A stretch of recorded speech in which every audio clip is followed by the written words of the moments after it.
बिस्मिल्लाहिर्रहमानिर्रहीम। अस्सलाम वालेकुम। मैं हूँ रेहान जहांगीर खान। आजकल अगर हम देखें तो एक तो कोरोना के बाद से जो है तमाम ममालिक के माशी हालात काफ़ी ज़्यादा ख़राब दिखाई देते हैं। तो कहीं कुछ मुल्कों को अपने पुराने मफादात दोबारा याद आ गए हैं और दुश्मनियाँ जो हैं दोबारा शुरू हो गई हैं। अगर हम अरब ममालिक की तरफ देखें तो अमेरिका काफ़ी ज़्यादा इन है वहाँ पर आजकल इसराइल की दोस्तियाँ कराने में, बल्कि वही अमेरिका आजकल सीरिया के पीछे भी पड़ा है। ट्रम्प के अजीब अजीब बयानात से जो है लोग जो है वो काफ़ी ज़्यादा परेशान है। मेन वजह यही है कि ट्रम्प के दूसरे टर्म के इलेक्शंस बहुत करीब हैं और अपने इलेक्शन में अपना इमेज बेहतर करने के लिए एक ऐसा प्रेसिडेंट जिसके ऊपर हरासमेंट के केसेस अभी तक चल रहे हैं, आज भी एक मॉडल ने उनके ऊपर हरासमेंट के केसेस किए हैं और जिसका ट्रैक रिकॉर्ड इकोनॉमिकली और पॉलिटिकली और अपने फॉरेन पॉलिसीज की वजह से काफ़ी ज़्यादा ख़राब जा रहा है। दूसरा टर्म जीतने के लिए अपनी ही टीम के ऊपर जो है अजीब अजीब इल्ज़ाम लगाना, अजीब अजीब कॉन्स्पिरेसी थ्योरीज को जो है जन्म वो दे रहे हैं। और इसके अलावा अगर हम बात करें कि कोरोना के लेके जितने वो नॉन सीरियस नज़र आए हैं, मीडिया के साथ जिस तरह उनके ताल्लुकात हैं, जिस तरह वो मीडिया पे चीखते चिल्लाते हैं, उसके अजीब अजीब बयानात डोनाल्ड ट्रम्प के जो है वो मसले पैदा कर रही है। खलीज में भी, खलीज में तो खैर नहीं, लेकिन खलीज के अरब मालिक में सीरिया भी आता है। पिछले दिनों ट्रम्प साहब ने जो है वो एक अजीब सा एक इंकशाफ कर दिया था। ये वही इंकशाफ था जो कि एक वहाँ की जो सहाफ़ी है बॉब वुडवर्ड, उन्होंने कहा था कि ट्रम्प ने जो है वो बशार अल असद को कत्ल करने पर जो है मंसूबा बनाया था 2018 में, जिसका डोनाल्ड ट्रम्प ने बहुत सख्ती से जो है इतराफ़ किया था कि ऐसा कभी नहीं हुआ। जबकि हालिया दिनों में डोनाल्ड ट्रम्प ने इंकशाफ किया है कि जॉन मैटिस जो थे, जेम्स मैटिस सॉरी, जो वज़ीर दफ़ा थे, उन्होंने मंसूबा बनाया था, लेकिन वो जो है उनके कहने पे वो मना कर दिया गया। मतलब एक किस्म का तंजिया कहा गया कि उनकी वजह से वो आज है। जबकि जवाबन जो है सीरिया ने उनको एक रोग स्टेट, रोग आर्मी, उनके नेशन को जो है कि रोग स्टेट है ये, यानी कि बिगड़ा हुआ एक बदमाश मुल्क है ये।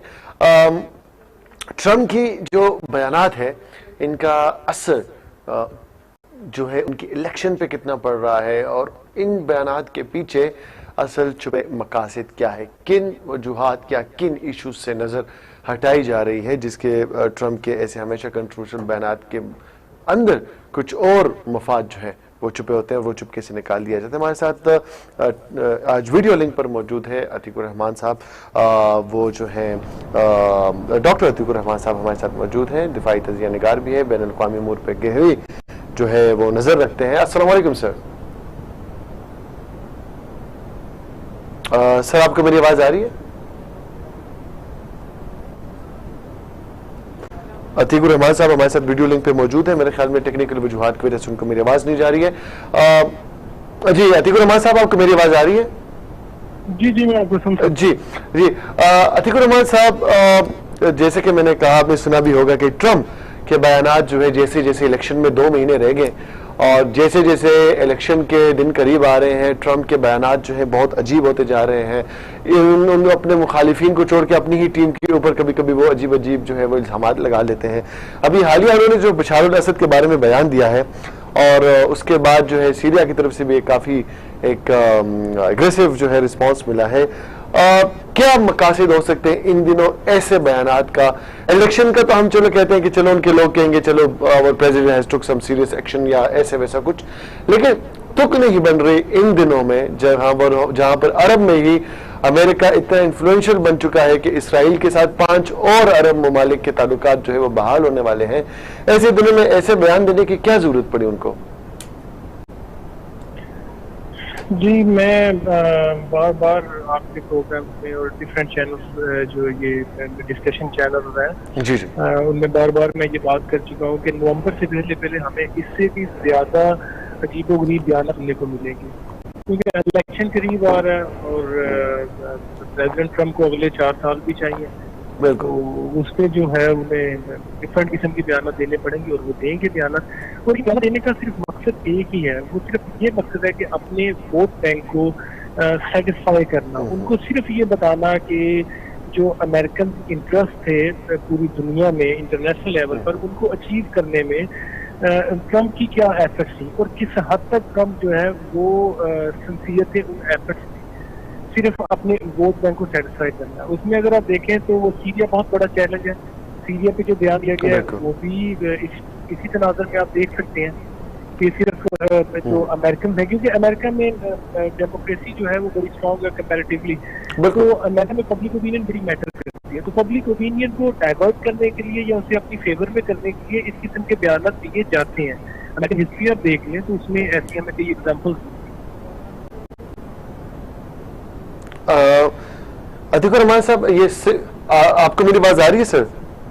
जी जी मैं सुन रहा हूँ। जी जी, अतिक रहमान साहब, ये 6th जनरेशन वॉर जो चल रही है जिसमें नैरेटिव का सबसे बड़ा कमाल होता है और अमेरिका इसमें काफी ज्यादा एक्सपीरियंस और स्किल्स रखता है कि किसी तरह वो एक नैरेटिव बिल्ड करके उसको किस तरह से अपने मफादात के लिए यूज करते हैं। लेकिन जो एक लिटरेसी रेट है, जितने पढ़े लिखे लोग हैं अमेरिका के, वो ऐसे नैरेटिव में कैसे आ सकते हैं? इसकी क्या वजूहत हो सकती है कि जितना स्पॉइल्ड उनके पॉलिटिशियंस अपने अवाम को कर रहे हैं? हमें भी समझ आती है जब हमारे पॉलिटिशियन हमसे झूठ बोलते हैं या इलेक्शन से पहले उनके सारे रवैये चेंज हो जाते हैं। तो अमेरिकन अभी तक अपने जो पॉलिटिकल सिस्टम है, पॉलिटिकल इंजीनियरिंग है, उसको क्यों नहीं समझ पा रहे? और अगर ट्रंप दोबारा, sorry to cut you sir, लेकिन अगर ट्रंप दोबारा 4 साल के लिए होता भी है, अगर ट्रंप नहीं होता और जो है वो जो दूसरे पार्टी के हैं डेमोक्रेटिक्स के, मुझे उनका नाम भूल गया, जो वाइस प्रेसिडेंट भी रह चुके हैं बाराक ओबामा के टेन्योर में, अगर वो भी सिलेक्ट होते, लेकिन अमेरिका का नैरेटिव, अमेरिका की पॉलिसी वो तो सेम रहती है, तो प्रेसिडेंट उनके बदलने से मेरे ख्याल में कोई इतना फर्क नहीं पड़ता। फिर इतना नैरेटिव बिल्ड करके, इतना झूठ बोल के, इतनी कंट्रोवर्सीज फैला के बाकी मुल्कों के बीच में क्यों तनाव पैदा किया जाता है? जी, इसमें सबसे पहले तो हमें ये बात को समझना चाहिए कि जनरेशन वॉरफेयर तो बिल्कुल है, लोग नैरेटिव पे चल रहे हैं, इंफॉर्मेशन को, फैक्ट्स को मैनिपुलेट किया जाता है और अपनी डिजायर्ड डायरेक्शन में उनको मैनिपुलेट करके लोगों को मिसलीड किया जाता है। वो तो हर जगह हो रहा है, साउथ एशिया में सबसे ज्यादा हो रहा है, इंडिया जो है वो पाकिस्तान के अगेंस्ट कर रहा है। खैर, coming back to the US election, तो यूएस इलेक्शन में 5th जनरेशन वॉरफेयर तो बहुत इम्पोर्टेंट जो है वो एक पहलू है, लेकिन उसके अलावा जो अमेरिकन सिस्टम है डेमोक्रेसी, उसको समझना बड़ा जरूरी है, क्योंकि अमेरिकन डेमोक्रेसी में पब्लिक ओपिनियन बड़ी मैटर करती है। सो उस पब्लिक ओपिनियन को अपनी फेवर में करने के लिए अमेरिकन प्रेसिडेंट को ये जरूरी होता है लोगों को बताना कि उनकी एफर्ट्स इसमें क्या थी। अच्छा, उसमें ये बात हमारे लिए समझनी बड़ी जरूरी है जो आपने हाईलाइट किया कि अमेरिकन प्रेसिडेंट चेंज भी हो जाए, गवर्नमेंट चेंज भी हो जाए, लेकिन अमेरिकन फॉरेन पॉलिसी जो है उसमें कोई इतना चेंज नहीं आता। बिल्कुल आपकी ये बात ठीक है, लेकिन उसकी डायरेक्शन चेंज हो जाती है। अमेरिकन जो इंटरेस्ट है इंटरनेशनल अफेयर्स में, तो पूरी दुनिया में जो जियो पोलिटिकल या जियो स्ट्रेटेजिक इंटरेस्ट है, उनमें कभी चेंज नहीं आएगा, लेकिन उनकी direction, level of success, level of achievement क्या होगा, ये पब्लिक के लिए बड़ा मैटर करता है। और ये अमेरिकन प्रेसिडेंट के लिए भी बहुत मैटर करता है कि वो फैक्ट्स के जरिए, डिफरेंट रिपोर्ट्स के जरिए अपनी बयानात को और अपनी पोजीशन को और अपनी एफर्ट्स को लेजिटिमेट ग्राउंड प्रोवाइड करें, जिससे उनका इलेक्शन में एक स्ट्रॉन्ग फुटिंग जो है वो उनको मिल सके।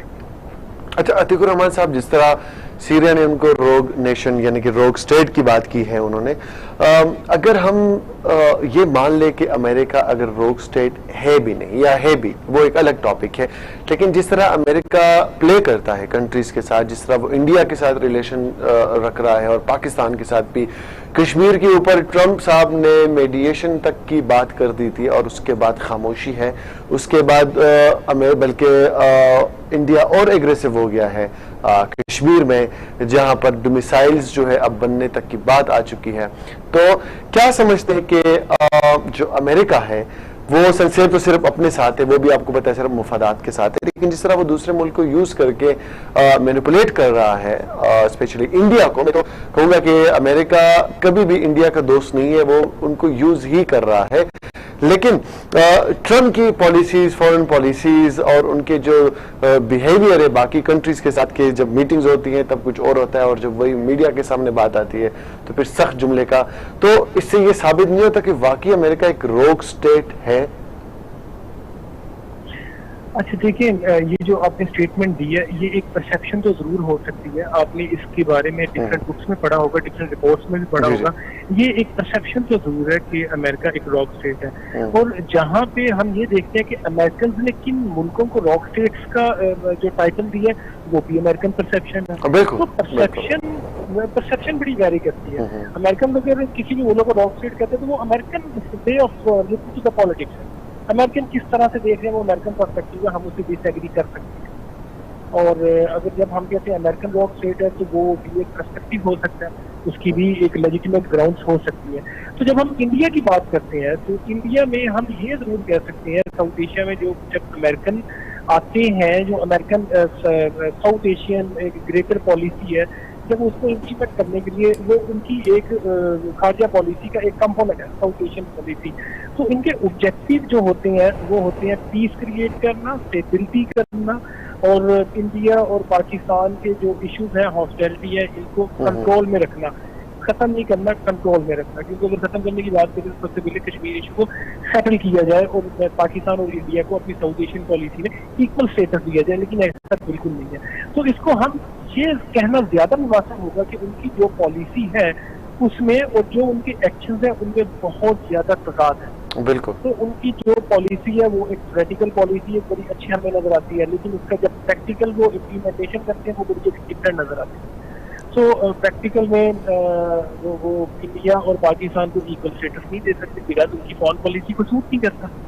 तो इसलिए वो अपनी फॉरेन पॉलिसी में या साउथ एशियन पॉलिसी में वो अपने नेशनल इंटरेस्ट को फॉलो करते हुए हर वो काम करेंगे जो कि उनको सूट करते हैं, और ये वो कई अपनी स्टेटमेंट्स में बता भी चुके हैं। वो हर वो काम करेंगे जो उनको सूट करते हैं, और वो हरगिज इस चीज को काउंट नहीं करेंगे कि उनके कुछ एक्शन का किसी थर्ड नेशन पे क्या इम्पैक्ट पड़ता है। लाइक जब वो इंडिया के साथ अपने रिलेशन मेंटेन करती हैं तो उनके लिए हरगिज ये पॉइंट इम्पोर्टेंट नहीं है कि उसका इफेक्ट पाकिस्तान पे क्या होगा। तो इसलिए अमेरिकन हमेशा अपने नेशनल इंटरेस्ट के ही अकॉर्डिंग कोई एक्शन जो है वो किसी भी रीजन में बनाते हैं और उसको वो अडॉप्ट करते हैं। अतीकुर रहमान साहब, कंट्रोवर्शियल 9/11 के अटैक्स इंतहाई कंट्रोवर्शियल, उसके बाद अफगानिस्तान में अमेरिका की एंट्री, उसके बाद केमियाई हमलों का इल्ज़ाम लगा, केमियाई हथियार का इल्ज़ाम लगा के इराक में एंट्री, और वो साबित हो जाना कि वहाँ पर कोई केमियाई हथियार नहीं थे, और प्रेसिडेंट्स का भी मानना कि इराक में हमला जो था वो गलत था। उसी तरह 9/11 के बारे में कंट्रोवर्शियल बयानात कि बिल्कुल वो इनसाइड जॉब थी। उसके बाद ईरान के साथ ताल्लुकात, जनरल का उससे पहले उसामा बिन लादेन की असैसिनेशन इन पाकिस्तान, और उसके बाद जनरल कासमी की असैसिनेशन, जो ईरान के जनरल कासमी थे। अमेरिका इन कंट्रीज को लेके जो उनकी जो भी मुफादात है, लेकिन आजकल ईरान के साथ भी उनके ताल्लुकात जो हैं वो कुछ अच्छे नहीं है। दोनों तरफ जो है बहुत सख्त बयानबाजी हो रही है, और पिछले दिनों ये भी कहा गया कि ईरान जनरल कासमी का बदला लेने के लिए शायद अमेरिका पे हमला करने की तैयारी कर रहा है। अगर वो एजम्पशन, आपकी बात की वो एजम्पशन है, वो एज्यूम कर रहे हैं कि शायद ऐसा कुछ हो, लेकिन खुदा न ख्वास्ता अगर ईरान सच में ऐसे हमला कर देता है, या क्योंकि जनरल कासमी की डेथ के ऊपर काफी एग्रेसिव है ईरान, तो क्या लगता है कि खित्ते में जो नई जंग अगर छिड़ गई तो सबसे ज्यादा नुकसान किसका होना है? अवाम का तो होगा, लोगों का तो होगा ही होगा, लेकिन खित्ते में अमेरिका ने फिर आ जाना है। अफगानिस्तान में ऑलरेडी उनकी जो है इन्फ्लुएंस कम होने के लिए तालिबान के साथ मीटिंग हो रही है, वो अलग उन्होंने घुटने टेक दिए। फिर अभी अमेरिका क्यों ऐसे हालात पैदा कर रहा है कि ईरान, या तो वो खुद उन्हें दावत दे रहा है कि आप प्लीज आप हमें कुछ हमला कर दें, ऐसा क्यों कर रहा है? मैं फिर ये आपसे कहूंगा कि आपने काफी सारे क्वेश्चन जो है वो एक ही दफा पूछ लिए। पहले मैं वन बाय वन इनको रिस्पॉन्ड करता हूँ। सबसे पहले ये अपोलॉजीज फॉर दैट, लेकिन अपोलॉजीज फॉर दैट मैं वन बाय वन पूछ लेता हूँ ताकि डिटेल से हो जाए। जी, सबसे पहले सर ईरान, जी वालों के लिए जरा ज्यादा इजी हो जाए। जी, सबसे पहले तो ये कि शुरू से ही अमेरिका हमेशा गलत बयानी करके और झूठे इल्जामात लगा के मुल्कों में जंगें उन्होंने लड़ी है। अफगानिस्तान, इराक, फिर जनरल कासमी असैसिनेशन की थी, लेकिन उसके बाद जो है उससे पहले वियतनाम। अमेरिका की ये रिवायत काफी पुरानी है, और अभी उसी रिवायत को बरकरार करते हुए वो ईरान में घुसने की कोशिश कर रहा है। तो इससे सबसे ज्यादा नुकसान किस खित्ते का होगा? जी, इससे सबसे ज्यादा नुकसान की भारी बात है मुस्लिम वर्ल्ड का होगा। मुस्लिम दुनिया पहले डिवाइडेड है, मजीद डिवाइड की जा रही है। और अगर आप मिडल ईस्ट का या मुस्लिम मुल्कों का जो अगर आप मैप देखें तो ईरान के सराउंडिंग में जितने ममालिक हैं उनके अमेरिका के साथ रिलेशन बहुत अच्छे हो रहे हैं और मजीद होंगे। और ये जो इसराइल के साथ मुस्लिम मुल्कों के रिलेशन अच्छे होने हैं, ये भी एक अमेरिकन ग्रेटर स्ट्रेटजी का ही हिस्सा है। बिल्कुल। आपने देखा होगा कि जिस तरह ट्रम्प भी इसको मीडिएट करवा रहे हैं, तो ये ईरान को ही जो है एक घेरा तंग किया जा रहा है ईरान के लिए। और दूसरा जो आपने बात की है कि अमेरिका जो है वो गलत बयानी की जाती है, देखिए 9/11 का भी आपने जिक्र किया, बड़ा एक कंट्रोवर्शियल था, बड़ी कॉन्स्पिरेसी थ्योरी इसमें आई है, बड़े कॉन्ट्राडिक्टरी लोगों की स्टेटमेंट है, बट 9/11 हो गया, उसके बाद वॉर ऑन टेरर स्टार्ट हो गई, उसके बाद इराक में अमेरिका ने इन्वेट कर दिया, अफगानिस्तान में इन्वेट कर दिया, उन्होंने जो प्लान किया था वो तो कर लिया। बिल्कुल। अब हम ये देखें कि वो 9/11 क्या था, एक फैब्रिकेटेड चीज थी, एक प्लांटेड इवेंट था, वो क्या था, वो हमारे लिए करना बिल्कुल वेस्टेज ऑफ टाइम है, बिकॉज उसको बहाना बना के या उसको उसकी हेल्प लेके जो उन्होंने दुनिया में अपना रोल बनाना था वो बना लिया, एग्जैक्टली टारगेट करना था वो कर लिया, और उसको वही उसकी ही मदद से जो उन्होंने दहशतगर्दी की जंग शुरू की है, वो दुनिया के जिस मुल्क में भी जाते हैं वो चले जाते हैं, और उनके पास एक बहाना है दहशतगर्दी का। अब दहशतगर्दी एक ऐसी चीज है उसको ना तो कोई डिफाइन कर सकता है, इसके बारे में अक्सर वो लोग कहते हैं जी terrorist are nowhere but terrorist are everywhere. Exactly. आप किसी जगह भी जा सकते हैं। तो वो हम अगर ये देखें कि 9/11 की लेजिटिमेसी क्या थी, वैलिडिटी क्या थी, वो हमारे लिए इतना इफेक्टिव नहीं है। हम ये जरूर देखें कि उसको यूज करके अमेरिकन जो स्टैंडिंग थी डिफरेंट रीजन में वो कितनी स्ट्रॉन्ग हुई, तो वो हमारे लिए कुछ ज्यादा जो हमें एजुकेट करेगा। उन्होंने जो अचीव करना था वो अचीव कर लिया, तो वो कंट्रोवर्शियल बयान थे या वो उनके जो है वो बयान कन्विंसेबल हो, लॉजिकल हो, उनके जो रिसर्च इंस्टीट्यूट है वो बड़ी अच्छी लॉजिक क्रिएट करते हैं अपने प्रेसिडेंट की जो भी एक्शंस होते हैं उनको टैलेंट करने के लिए, उनको लेजिटिमेट ग्राउंड प्रोवाइड करने के लिए, और वो कर देते हैं। और उसके अकॉर्डिंग फिर अमेरिकन फॉरेन पॉलिसी जो है उसके डिफरेंट जो है वो जो फेसेस हमें नजर आ जाते हैं। तो इवेंट्स हमारे लिए इम्पोर्टेंट नहीं होने चाहिए, इन इवेंट्स का इम्पैक्ट जो है वो हमारे लिए इम्पोर्टेंट होना चाहिए। अतीकुर रहमान साहब, जनरल कासमी के वाले से आप क्या कहते हैं कि ईरान रिटेलिएट करेगा? आपको लगता है कि ईरान कोई ऐसा स्टेप उठाएगा या ईरान जो है बड़े सोच समझ के फैसला लेगा? देखिए, इनकी जो है वो न्यूक्लियर इंटरिम डील की साइन हुई थी, उसके भी कोई इतने प्रोडक्टिव जो है हमें कुछ आउटकम्स नजर नहीं आए, क्योंकि वो डील तो साइन होगी लेकिन हॉस्टिलिटी इनकी कम नहीं हुई, ईरान की और यूएस की जो एक डिप्लोमेटिक अनकंफर्टेबल लेवल दोनों तरफ आया हुआ है वो खत्म हुआ। तो ये जो जनरल कासमी वाला इवेंट था, इसके बाद भी दोनों मुल्कों के जो कॉमिक्स हैं उन्होंने काफी स्टेटमेंट्स दी, तो वो एग्रेशन मजीद ज्यादा हुआ, कम नहीं हुआ। लेकिन इस वक्त अमेरिका के लिए सबसे बड़ा चैलेंज ये है कि अमेरिका ऑलरेडी इराक में है, अफगानिस्तान में है, सीरिया में है, लेकिन ईरान में जाने को अमेरिका शायद अफोर्ड नहीं कर सकेगा। और मेरा जहाँ तक जो स्टडी है, जो मैं देखता हूँ, ईरान में जाना, एक और फ्रंट को ओपन करना अमेरिका के लिए सुसाइड होगी, क्योंकि अब रशिया और चाइना की जो स्टैंडिंग है इंटरनेशनल लेवल पे, उसको भी जो यूएस है वो कंसीडर करता है। कोई भी दुनिया में एक्शन लेने से पहले इन दोनों का रिस्पॉन्स जो है वो कंसीडर किया जाता है। तो इसलिए ईरान की तरफ अमेरिकन थोड़े रिलक्टेंट है, बिकॉज वो अफोर्ड नहीं कर सकते चौथी जो है वो वॉर स्टार्ट करना। अफगानिस्तान से भी अमेरिका की पूरी तरह इनखिला, पिछले दिनों तालिबान और अब्दुल्ला और माइक पोम्पियो की कतर में मुलाकात, और उसके बाद जो है तालिबान की अपने कुछ शराइतें, इस्लामी नुकात, इस्लामी निज़ाम के मुताबिक अब्दुल्ला के अपने थे। लेकिन आपको नहीं लगता कि अमेरिका जो अफगानिस्तान से अब एग्जैक्ट चाहता है वो उनके लिए बहुत मुश्किल हो गया है? मतलब कि उनके पांव जो है वो अफगानिस्तान में अब जगड़ गए और निकलना चाह रहा है लेकिन वो अब निकल नहीं सकता। अच्छा, ये बात तो आपने बिल्कुल ठीक की है कि वो अगर चाहे भी तो निकल नहीं सकते। दूसरी ये भी बात है कि वो चाहते नहीं निकलना, क्योंकि अफगानिस्तान में उनको पता है कि जब अमेरिकन विड्रॉ करेंगे, कम्प्लीटली विड्रॉ वो कभी नहीं करेंगे, क्योंकि जैसे ही उनका कम्प्लीटली विड्रॉ होगा तो एक वैक्यूम प्रोड्यूस होगा, और उस वैक्यूम को फिल करने के लिए कोई भी जो है वो फोर्स इमर्ज हो सकता है। तो अमेरिकन इसको इस तरह से देखते हैं कि जब उनका अफगानिस्तान से विड्रॉल जो है वो दुनिया को एक एटलीस्ट कम्युनिकेट करेगा और किसी दूसरी पावर को एक स्पेस प्रोवाइड करेगा कि वो अपना इन्फ्लुएंस या अपना जो रोल है वो एग्जर्ट करे, और अफगानिस्तान इसके लिए एक सूटेबल प्लेस होगी। तो इसलिए अफगानिस्तान से निकलना अमेरिकन के इंटरेस्ट में नहीं होगा और ना ही वो चाहेंगे अफगानिस्तान से निकलना। ठीक है, बहुत बहुत शुक्रिया अतीकुर रहमान साहब, आपने हमें अपना कीमती वक्त दिया और इतनी ज़्यादा जो है मेरे तमाम सवालात के जवाब बड़े खुशी से दिए।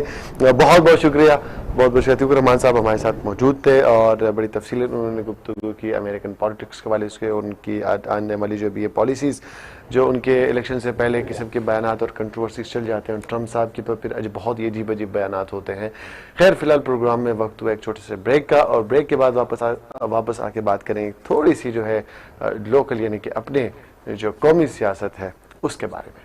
Stay with us.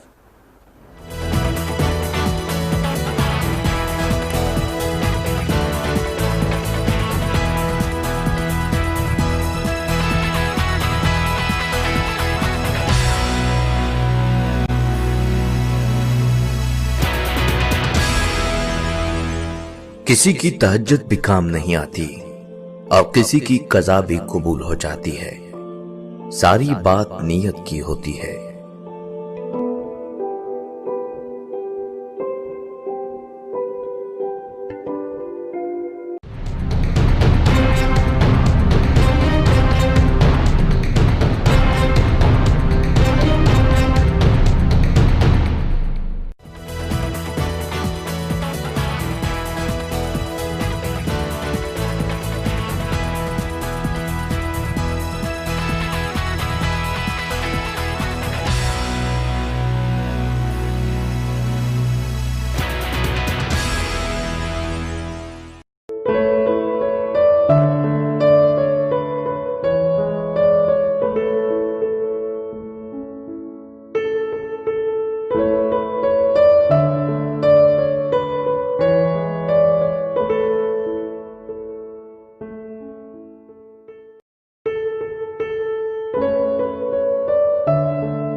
गन्ने के काश्तकार मुतवज्जे हों। एंटी करप्शन पंजाब का किसानों का इस्तेहसाल करने वाली शुगर मिल्स के खिलाफ कार्रवाई तेज करने के लिए अहम इकदाम। सूबा भर में काश्तकारों की शिकायत के लिए फोकल पर्सन तैनात। साल 2017, 18 और 19 में शुगर मिल्स को गन्ना सप्लाई करने वाले तमाम काश्तकार अपनी शिकायत का इंदराज करवाएं। शुगर मिल्स इंतजामिया की तरफ से सरकारी रेट से कम अदायगी, गैर कानूनी कटौती या ऐसे किसान जिन्हें अभी तक शुगर मिल्स की तरफ से अदायगी नहीं की गई, फौरन एंटी करप्शन पंजाब से राब्ता करें। किसान अपनी शिकायत के इंदराज के लिए शनाख्ती कार्ड की कॉपी के साथ मुतल्लिका रीजन में एंटी करप्शन के दफ्तर से रुजू करें। हमारा मिशन किसान भाइयों का इस्तेहसाल करने वालों के खिलाफ बिला तफरीक कार्रवाई। हुकूमत Punjab.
Welcome back viewers, program आप देख रहे हैं दलील के साथ। और अब बात करेंगे कुछ अपने सरकार के बारे में, हुकूमत वक्त पाकिस्तान तहरीक इंसाफ के बारे में। 2 साल से ज़्यादा अरसा हो गया है और हमने काफ़ी ज़्यादा जो है देखे हैं वज़ीर आज़म साहब के बयानात, तमाम वज़रा के बयानात, इलेक्शन से पहले, इलेक्शन के बाद। कुछ वादे जो हैं हमने पूरे होते देखे हैं, कुछ जो है अभी तकमील के मराहिल में है और कुछ अभी तक दूर दूर तक दिखाई नहीं दे रहे हैं। FBR ने फेडरल रेवेन्यू के जो अरकान पार्लियामेंट के साल 2018 की टैक्स डायरेक्टरी है वो जारी कर दिया और सबसे ज्यादा टैक्स जनाब साबिक वज़ीर आज़म और पाकिस्तान मुस्लिम लीग नून के रहनुमा शाहिद हक्कान अब्बासी ने 24 करोड़ और 13,29,382 रुपए टैक्स दिया, जबकि वज़ीर आज़म इमरान खान ने माली साल 2018 में 2,82,499 रुपया जो है वो टैक्स दिया। बिलावल भुट्टो ने कुछ हजार रुपए यानी कि 2 लाख कुछ दिए हैं। और चारों सूबाई वज़ीर आला में सबसे ज्यादा टैक्स वज़ीर आला बलूचिस्तान जाम कमाल ने 48 लाख दिए हैं, वज़ीर आला सिंध मुराद शाह ने 10 लाख दिए हैं, जबकि FBR के जानब के मुताबिक वज़ीर आला सरदार उस्मान बुज़दार ने 1 रुपया का टैक्स भी अदा नहीं किया गया। वसीम अकरम साहब की खुद विकेट उड़ गई है। शरीक चेयरमैन साहब जो है पीपल्स पार्टी के आसिफ ज़राई साहब, उन्होंने 28 लाख, पाकिस्तान मुस्लिम लीग नून और कौमी रुकन असम्बली जो है जो अपोजिशन लीडर है शहबाज शरीफ साहब, उन्होंने 97 लाख यानी कि 1 करोड़ के करीब, जबकि उनके बेटे हमजा शहबाज ने 87 लाख 5,000 और तहरीक इंसाफ के रमना वफाक की वजीर असद उमर ने 53,40,342 रुपए टैक्स दिया। पाकिस्तान तहरीक इंसाफ की पहले दिन से पॉलिसी है कि टैक्स रेवेन्यू जो है वो ज्यादा से ज्यादा होगी, टैक्स टारगेट जो है वो अचीव किया जाएगा, क्योंकि मुल्क में अपनी ही जो अमीर लोग हैं या जो टैक्स जो है वो देते हैं, जो टैक्स माफ करवा देते हैं या टैक्स दे नहीं रहे हैं, उन्हीं से ही टैक्स लेके जो है खजाना भर के हमने इस मुल्क को चलाना है और किसी और से जो है वो हाथ नहीं फैलाना। खुशी की बात यह है कि चलो ये 2018 की लिस्ट है, डायरेक्टर जारी की है, इसमें भी फैसल वाडा साहब और उस्मान बुज़दार साहब ने 1 रुपया टैक्स नहीं जमा किया। फैसल वाडा साहब का शुमार पाकिस्तान के अमीर तरीन लोगों में होता है, उन्होंने कोई टैक्स अदा नहीं किया गया। उनका ताल्लुक पाकिस्तान तहरीक इंसाफ से है, वजीर भी है और कराची से उनका ताल्लुक है। उनसे कौन पूछेगा? वजीर आजम साहब, ये तो हम नहीं पूछ सकते, आप ही पूछ सकते हैं। आप ही का विजन है कि जो है मेरी काबीना में अगर कोई ऐसी वैसा करेगा तो फौरन निकलेगा। खैर, वज़ीर आला उस्मान बुज़दार साहब जो है वो भी टैक्स नहीं दे रहे हैं, उनको इस्तिस्ना क्यों हासिल है ये भी वैसे NRO में ही आता है। अच्छा जी, अब बात करेंगे इस हवाले से कि जो टैक्स रेवेन्यू है इसका इकोनॉमी पे कितना ज़्यादा असर होता है और क्या इकदाम करने चाहिए जिनसे जो टैक्स रेवेन्यू है उसकी टारगेट जो है वो अचीव हो सके। हमारे साथ मौजूद है इस्लामाबाद इकनॉमिक फोरम के चेयरमैन हुमायूं इकबाल शामी साहब। अस्सलाम वालेकुम सर। कैसे हैं सर, तबीयत कैसी है आपकी? सर आपको मेरी आवाज आ रही है? हेलो हुमायूं साहब, आपकी मेरी आवाज आ रही है? जी आवाज आ रही है, थोड़ा सा आवाज जरा तेज कीजिए। हुमायूं साहब मैं कोशिश करूंगा मैं थोड़ा ऊंचा बोलूं। हुमायूं साहब मुझे बताइए कि आज जिस तरह FBR ने टैक्स डायरेक्टरी जो है 2018 की वो जारी की है, जिसमें हमने देखे काफी बड़े बड़े नाम है जिन्होंने टैक्स नहीं दिए। एक तरफ हुकूमत कहती है कि टैक्स की रेवेन्यू जो है वो जितनी ज्यादा होगी उतना फायदा होगा, दूसरी तरफ उनके अपने ही अरकान जो है वो टैक्स नहीं दे रहे, जिसमें फैसल वाडा साहब का नाम भी शामिल है। तो क्या कहेंगे इस बारे में? अफसोस की है, ये बिल्कुल अफसोस की बात है, क्योंकि हमारी मुदाखिल एक आदत बन चुकी है कि हम कानून का नफाज जो है वो दूसरे शख्स पर चाहते हैं, लेकिन अपने ऊपर नहीं जाते। और दूसरी बात यह है कि हमारे जो टैक्स कानून है उसके अंदर बहुत हुक्म है। हमने बहुत सी चीजों को, जिसमें एग्रीकल्चर की इनकम है उसको टैक्स जम कर रखा है। इसके अलावा हमें जो बाहर की इनकम है जो से शो करता है तो उसको जम कर रखा है। इसकी वजह से बहुत सी कोड दरवाजे रखे हैं आपने, इसके जरिए जो टैक्स इनकम को फिर बेनामी लोगों ने ट्रांजेक्शन करते हैं, बेनामी अकाउंट होते हैं, अपनी कोई चीज मालूम नहीं होती है आपकी। तो ये सारी चीजें हैं, ये सारी चीजें ऐसी हैं कि सब हुकूमत के भी नॉलेज में है। ये सारी वो चीजें जो हमारे जो टैक्स के जो मैनेजर्स हैं, यानी FBR हुआ या मिनिस्ट्री फाइनेंस, सबको मालूम है इस चीज का और वो इसको ठीक भी कर सकते हैं। लेकिन उसकी वजह ये है कि ये सब तो हमारी तमाम जो बड़े लोग हैं उनके लिए ये फायदेमंद है, इसलिए वो इसको कोई तब्दील करने को तैयार नहीं इन चीजों को। तो फिर ऐसा ही होगा जैसा कि आप बता रहे हैं कि बहुत से बड़े बड़े लोग, नामी गिरामी लोग, और खासतौर पर वो लोग जो कि जिनके पास करोड़ों रुपए की कई गाड़ियां होती हैं, घर में खड़ी हैं,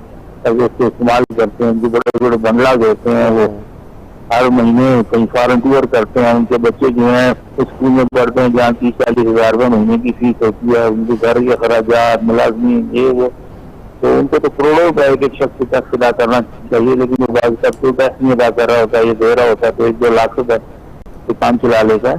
तो ये सारा इसी वजह से, तो उनके तो बहुत हैवी टैक्स होना चाहिए, लेकिन वो लोग सब बच जाते हैं और कानूनी तरीके से बच जाते हैं, उनको कोई कहीं भी कुछ नहीं होता उनके खिलाफ। अच्छा हुमायूं साहब, क्या इकदाम आप समझते हैं हुकूमत को लेने चाहिए कि जो टैक्स रेवेन्यू है, लोग जो है ज्यादा से ज्यादा टैक्स दें, और मेरे ख्याल में टैक्स देने में कोई नुकसान नहीं है, क्योंकि वही टैक्स हमारे ही तरक्याती कामों पे लगते हैं। वो अलग बात है कि करप्शन उसमें हो जाती है, लेकिन सर्कुलेशन ऑफ मनी फिर भी एक बाउंड्री के अंदर रहती है। लेकिन इकदाम क्या करने चाहिए हुकूमत को कि ज्यादा से ज्यादा जो है वो रेवेन्यू इकट्ठा हो सके? देखें, बात यह है कि सबसे पहले दो टैक्स होना चाहिए, वो लिविंग के ऊपर होना चाहिए। आपको जो स्टैंडर्ड ऑफ लिविंग है, एक शख्स अगर एक बार 2 से 3 गाड़ियां वो इस्तेमाल कर रहा है, और वो गाड़ियां जो है वो बड़ी गाड़ियां, लैंड क्रूजर्स हैं, उसके बाद इस किस्म की स्कूल के बच्चों की फीस क्या होती है उसकी वो देखता है, अगर उसकी कितनी फॉरेन ट्रेवलिंग है और उसके बच्चे कहाँ पढ़ रहे हैं, उसकी सुबह घर के अखराजात क्या है, अगर वो सारे एक्सेस किया जाए ऐसे लोगों को, खासतौर पर नॉन लोग जो बड़े बड़े लोग होते हैं, उनको अगर एक्सेस किया जाए कि उनके नाम को, तो एक शख्स के जो महीने के एक्सपेंसिस आएंगे वो करोड़ों रुपए के अंदर आएंगे। तो इस लिहाज से चंद के भी आप लोगों को खासतौर पर आपकी आवाज कट रही है हुमायूं साहब। आप ठीक है आवाज? जी आपकी आवाज ठीक है। हेलो, जी आपकी आवाज आ रही है? जी आ रही है। अच्छा, अगर इस किस्म की सूरत होगी तो फिर अगर उनको प्रॉपरली इन्वेस्टिगेट किया जाए और उनको पेनल्टी डाली जाए तो फिर कोई भी इतना उसे अवॉइड नहीं करेगा। तो लेकिन हमारे यहाँ उस चीज को नहीं होता, और फिर ये कह दिया जाता है कि ये गाड़ियां तो मेरी नहीं है, तो उसके नाम नहीं होती या किसी और के नाम होती है। लेकिन अगर वो गाड़ियां वही लोन है, वो इस्तेमाल कर रहा है, तो हमारा मतलब है कि वो गाड़ियां उसकी हैं। तो उसको ये भी देखा जाए कि जी इसकी गाड़ी है, वो कह देते हमारे नाम नहीं, जायदाद हमारे में बहुत से सियासी लीडर रहते हैं हमारे यहाँ जिनके सबको मालूम है कि वो बड़ी बड़ी गाड़ियों में सफर करते हैं, बड़े जा रहे हैं हम लोग, लेकिन वो मजबूती है हमारे ऐसे, और वो कोई टैक्स नहीं अदा करते। तो ये चीजों को थोड़ा सा इस लिहाज से देखना पड़ेगा पाकिस्तान की सोसाइटी कल्चर के मुताबिक। तो सोसाइटी जो है हमारी, क्योंकि टैक्स देने की रवायत नहीं है, हम टैक्स देना नहीं चाहते, और मैं समझता हूँ पाकिस्तान में अगर देखा जाए तो कोई भी शख्स नहीं देता। अब ये कहा जाता है कि सैलरीड मुलाजिम जो है, तनख्वाहदार मुलाजिम खासतौर पर गवर्नमेंट, वो टैक्स देता है। मैं कहता हूँ वो भी टैक्स नहीं देता, क्योंकि उसको तनख्वाह मिलने से पहले ही टैक्स कट जाता है, फिर उसको तनख्वाह मिलती है। तो उसको भी अगर ये चाहे तो वो भी शायद ना दे। तो लेकिन अगर उसको इस तरीके से स्ट्रीमलाइन बनाना पड़ेगा उसके सिस्टम को, और फिर खासतौर पर ये जो लूप होल्स हैं एग्रीकल्चर टैक्स के और ये जो फॉरेन इनकम के वगैरह वगैरह, इनको और बेनामी जो है, जो हम समझते हैं कि जब वो एक चीज एक शख्स के इस्तेमाल में है तो ये कवर किया जाना चाहिए वो इसका मालिक है, चाहे वो बेनामी है, तो उससे बड़ा फर्क पड़ेगा। और खासतौर पर ट्रांजेक्शन के मामले में बड़ा देखना होगा, ट्रांजेक्शन है, अगर हैवी ट्रांजेक्शन जो है, और अगर उसकी बहुत ज्यादा फॉरेन ट्रैवलिंग है, उसके बच्चों की फीसें कहाँ से अदा हो रही हैं, बच्चे उनके 3-3, 4-4 बच्चे यूरोप में पढ़ रहे होते हैं, अमेरिका में पढ़े होते हैं, लाखों रुपए महीने की एक्सपेंसिस होते हैं, तो वो कहाँ से मीट करता है? अगर उसकी आमदनी नहीं है तो कहाँ से मीट कर रहा है वो? उसको बड़ा जी आप कंटिन्यू रखें। हेलो, जी सर आप कंटिन्यू। जी तो इन सारी चीजों को बड़ा इंसाफ के साथ और बड़ी पूरी तंदरी के साथ करना पड़ेगा, तब ये मसला हल होगा। अदरवाइज आप ऐसे ही सही किस्म के इकदाम कर लें, आज जी हमने वो बेहतरी कर लिया, हमने जी फलानी चीज कर ली, कानून बना दिया, वो बना दी। कवानीन तो मैंने देखा है पाकिस्तान में FBR आज तक हजारों कवानीन बना चुका, लेकिन देखा जाए तो हमारी कोई इसमें वादा नहीं हो रहा। तो लेकिन आउट ऑफ वो बात आपको सोल्यूशन बनाने पड़ेंगे इसको। सही। हमारे साथ पिछले दिनों मनी लॉन्ड्रिंग के रोकथाम के लिए भी काफी ज्यादा बहस हुई असेंबली में, और बिल्कुल आवाज कर रही है आपकी, जरा आप बताइए। हमारे साथ मेरी आवाज अब आ रही है आपको? हाँ आप ठीक है। मैं कह रहा हूँ पिछले दिनों मनी लॉन्ड्रिंग के ऊपर बड़ी बहस हुई पार्लियामान में, और एक बिल भी पास हुआ मनी लॉन्ड्रिंग के रोकथाम के लिए। उसमें अपोजिशन ने थोड़ा बहुत जो है अपना एहतजाज भी तो मतलब थोड़ा सा रिटेलेट किया। क्या समझते हैं इस बिल से कोई फर्क पड़ेगा इकोनॉमी पे या पाकिस्तान के पैसे जो बाहर जा रहा है? जी जी जी जी जी जी बिल्कुल बिल्कुल बिल्कुल। मनी लॉन्ड्रिंग जो है वो एक न सिर्फ ये है कि कौमी जुर्म है बल्कि ये इंटरनेशनल जुर्म होता है, क्योंकि इस तरीके से मनी लॉन्ड्रिंग का मतलब जो होता है कि आप ब्लैक मनी यानी चोरी की जो मनी है उसको एक जगह से दूसरी जगह ट्रांसफर करते हैं आप, तो इसका मतलब है कि आप उसको प्योरीफाई कर लेते हैं और आप वहां पर ये तस्वर की जाती है मुल्क के अंदर, तो ये रकम जो है वो नाजायज नहीं होती बल्कि जायज होती है। तो ये एक तरीकाकार होता है कि दुनिया भर में इस्तेमाल किया, जो आज की ऑफशोर कंपनीज हैं ये भी बुनियादी तौर पर यही काम करती हैं। तो लेकिन मैं जो बात कर रहा हूँ ये अभी कानून इसने बनाया, अभी हमने जो कानून बनाया है उसकी बुनियादी वजह तो ये है कि FATF की जो कानून जो है उसके अंदर क्योंकि ये खतरा होता है कि इस किस्म की जो अमाउंट होती है मनी लॉन्ड्रिंग में जिसमें तो टेररिस्ट तक जो फाइनेंसिंग होती है, तो FATF की वजह से उसको उन्होंने इस कानून को बनाया उन्होंने। तो लेकिन ये है कि हमारी जो कई सियासी पार्टियां और कई ऐसे लोग इसके ऊपर मोटरेज जो अपने मफादात के लिए मोटरेज है उनका बुनियादी मकसद ये है, उनका बुनियादी तौर पर नुकसान ये है कि ये जो कवानीन है वो उनके खिलाफ इस्तेमाल होंगे। अभी आपके सामने कई सियासी लीडरों के, हमारे बड़े बड़े सियासी लीडरों के ऐसे अकाउंट्स निकले हैं जो कि मनी लॉन्ड्रिंग किसमें आता है, जहाँ यहाँ से रुपया गया और फिर वहाँ से टीटियों की शक्ल में वापस आता है और ऐसे लोगों के अकाउंट में आता है जो कि बिल्कुल जिनकी 12,000 का महीने की आमदनी है और उनके यहाँ 2 करोड़ रुपया बल्कि 20 करोड़ रुपया उनके अकाउंट में आ रहा है। तो वो सारा डेफिनेटली उनको इस चीज का अफसोस होगा कि वो चाहते नहीं है, वो ये नहीं चाहते मनी लॉन्ड्रिंग का ऐसा हो तो कवानीन हो जिसमें के उनके ऊपर हाथ डाले, तो वो उनका चीखना चिल्लाना बजाय है, लेकिन कौमी मफाद के लिए ठीक है। बहुत बहुत शुक्रिया वही साहब, आपने हमें अपना कीमती वक्त दिया, बहुत बहुत शुक्रिया। हमारे इकबाल शामी साहब हमारे साथ मौजूद थे और बड़ी प्यार बात उन्होंने की कि अगर कानून तो है लेकिन अगर कानून का निफाज हो जाए तो टैक्स रेवेन्यू या टैक्स जनरेट करना, टैक्स रेवेन्यू की जनरेशन में कोई इशू जो है नहीं आएगा।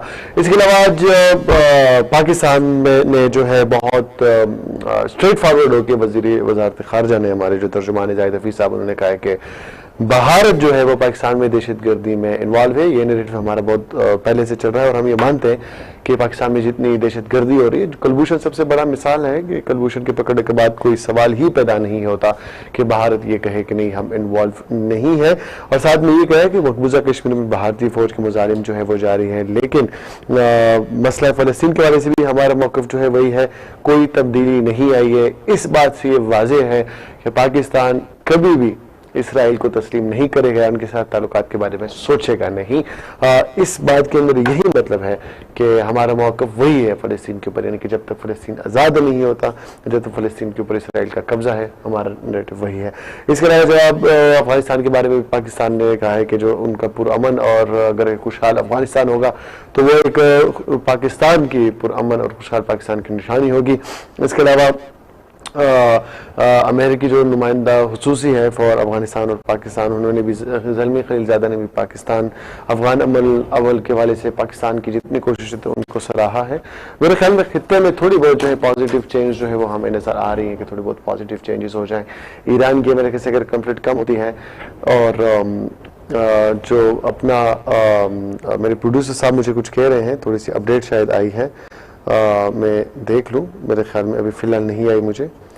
अच्छा, तो मैं कह रहा था कि कुछ जो है चेंजेस जो है हमें पॉजिटिव्स जो है वो शायद आ जाए, लेकिन अच्छा ये एपीसी के वाले से जी थोड़ी सी अपडेट्स आई हैं, मैं आपको बता दूं। वैसे एपीसी को लेके काफी ज्यादा जो है कंट्रोवर्शियल होता जा रहा है। फजल रहमान साहब ने भी जो है अपनी मशरूत कर दी है अपनी शिरकत के, अगर हुकूमत को टफ टाइम देने की बात हो तो मैं आऊंगा वरना नहीं आऊंगा।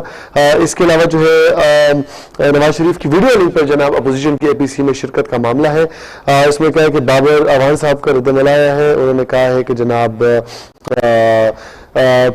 ऑनलाइन खिताब का इनकलाबी सियासी जो है शोबाबाजी यानी कि एक शोबाजी उनको करार दिया गया है। उन्होंने कहा है कि खाने की मेज से आगे नहीं बढ़ सकता उनका ऑनलाइन खिताब। इसके अलावा बरवान साहब कहते हैं कि सियासत के लिए फिट, अदालत के लिए अनफिट, क्या ये खुला तजाद नहीं है? इसके अलावा मफरूर शख्स को सियासी सरगर्मियों का हिस्सा बनाना इदारों की तज़हीक है। बाबर रहमान साहब कहते हैं बिलावल भुट्टो ने नवाज शरीफ को APC में शिरकत की दावत दी, एहसन इकबाल साहब का बयानिया है। नवाज शरीफ की वीडियो लिंक के जरिए शिरकत का फैसला अभी नहीं हुआ है और मरियम नवाज APC में शिरकत करेंगी। चले, मरियम नवाज जो पहले नहीं कर रही थी उनकी शिरकत जो है वो कंफर्म होगी। बिलावल का नवाज शरीफ को टेलीफोन भी किया है, उनकी सेहत के हवाले से पूछा भी है और उनको दावत दी APC में वर्चुअल शिरकत देने की वीडियो लिंक पे। और इसके अलावा जो है उनसे हामी भी बड़ी है नवाज शरीफ साहब ने, लेकिन मुझे नहीं लगता अगर वो APC में शिरकत करेंगे तो उनकी अदालतों में जो बीमारी के बहाने हैं उन पर काफी ज्यादा सवालात उठ जाएंगे। सो मेरे ख्याल में वो अपने जो भी उनके करीबी रफ़ा हैं उनसे मशावरत के बाद शायद APC में मरियम नवाज की शिरकत ही काफी हो। लेकिन APC को लेकर काफी ज्यादा कंट्रोवर्सी चल रही है। फजल रहमान साहब हुकूमत की टफ टाइम लेने की बात करते हैं, जबकि पीपल्स पार्टी थोड़ा सा नरम जो है वो रह रही है। 3 बार जगह तब्दील हो चुकी है और मुझे उम्मीद है कि इस बार अगर APC हो तो अपोजिशन जो है वो एक दूसरे की जो है वो अपोजिट ना रहे बल्कि साथ रहे। अच्छा, थोड़ी सी अपडेट जो है वो मेरे ख्याल में और आनी है, वो ये कि अच्छा कोरोना के हवाले से आखिर में बात कर दूं। कोरोना पे वैसे मैंने संडे को प्रोग्राम भी करना था, लेकिन 22 जो इदारे जो इंस्टीट्यूशन बंद हुए हैं पूरे पाकिस्तान में, एक इस्लामाबाद में, उसके बाद जो है सिंध बड़ा मुख्तात हो गया है जहां पर कोरोना रेट सबसे ज्यादा। और वो ये है कि 28 तारीख तक जो है वो सूरत हाल का जायजा लेने के बाद जो है मिडिल स्कूल खोलने की बात की जाएगी।